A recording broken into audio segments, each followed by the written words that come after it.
It's Samuel Ross, founder of A Cold Wall. Welcome to the first episode of Explore Without Boundaries, a new series that takes you inside Nike design exploration. NDE is really about exploring this notion of true creativity, venturing into the unknown and pushing design beyond what is currently established. We spoke to Niek and we spoke to Shamis from the ISPA team. We also spoke to Wilson, who is considered a veteran within the Nike, not just solely footwear process, but also within the Nike architectural and industrial design space.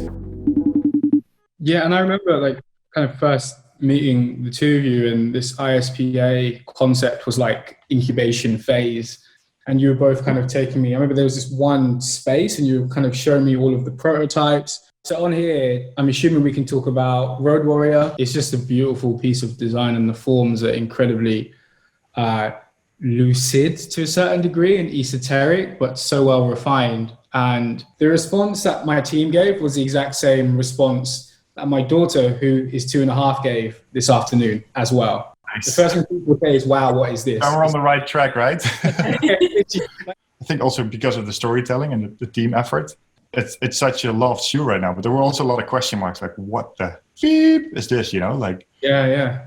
Because it's so much, like, is it too much? But then again, like, celebrating what we have, for me, was a good point as what we do as a team. Like, we celebrate what we find and what we have, and like combining it along the way turn out to be this great shoe. Yeah, I think what's really interesting is how these technologies are combined together. How do you, because it's a lot in there in those shoes, and this kind of new hybrid of shoes that are merging with the Road Warrior and having that plate, it's totally exposed, showing it's really true technology. It's not hidden away, it's there, it's visible. You can see the inner workings of it, which I think is nice. We're kind of like opening it up instead of like closing it or hiding away the technology. We're exposing it so people can see it, they can understand it, and they can have their own interpretation of it. So I think that's what's really interesting, is what those shoes kind of probe out to people. Yeah. I see you guys together, Shamis and Niek. I see you doing new remixes on a number of things, which is really exciting. Those opportunities of kind of building going forward. I like your generational take, because I feel like things build on top of each other, and there is like a lineage. Like, you can look at the heritage or the history of different design movements and how one kind of builds on top of another. That's almost the best part, isn't it? Like, of the design process, is almost throwing concept against concept against concept against, the brittle glass wall.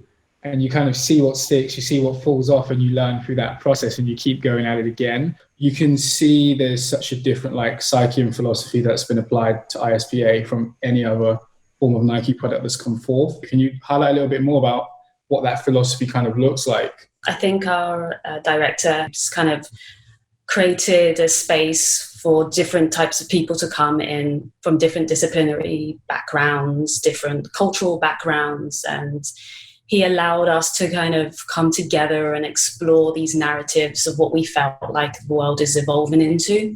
And that kind of sparked more conversation and ideas of how we can evolve some of the products that we currently build for at Nike and in the Fuel team. I really like that whole idea of like being unafraid to fail within our team. Like, it's almost as if our team is this safety net. Like, failure is good, of course, but actually doing it is the next step. I think we sort of started this idea of like how to implement innovation within Nike sportswear. So it started as a full-on experiment.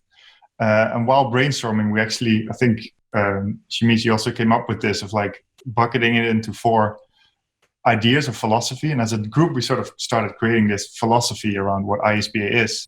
Yeah, and I think they're always ever evolving as well. Like, every time we look at those simple words of improvise, scavenge, protect, and adapt, like, we approach them differently through the storytelling.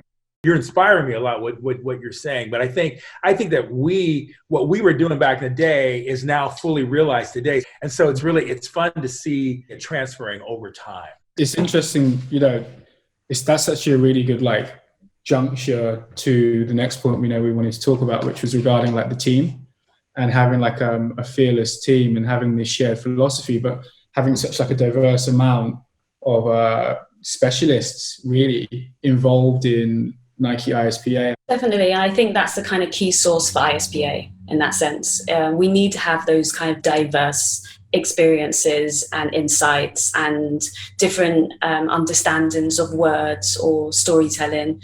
And I think with that, when we all come together to discuss this and build these narratives and build these products together, it's cool to have a different perspective on it.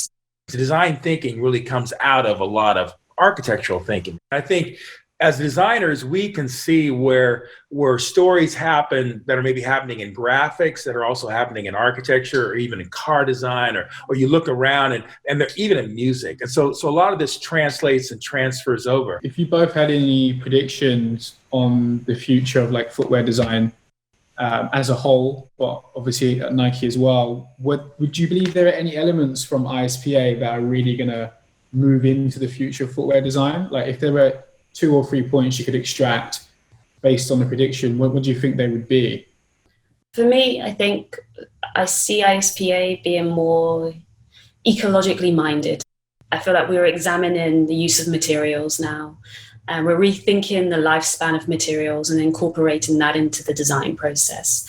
And I think that's an exciting space to go into, because some of these biological materials behave in strange ways, so we kind of have to embrace the potential of failure. But I think it's really an interesting space to explore, definitely, and I'm excited by that.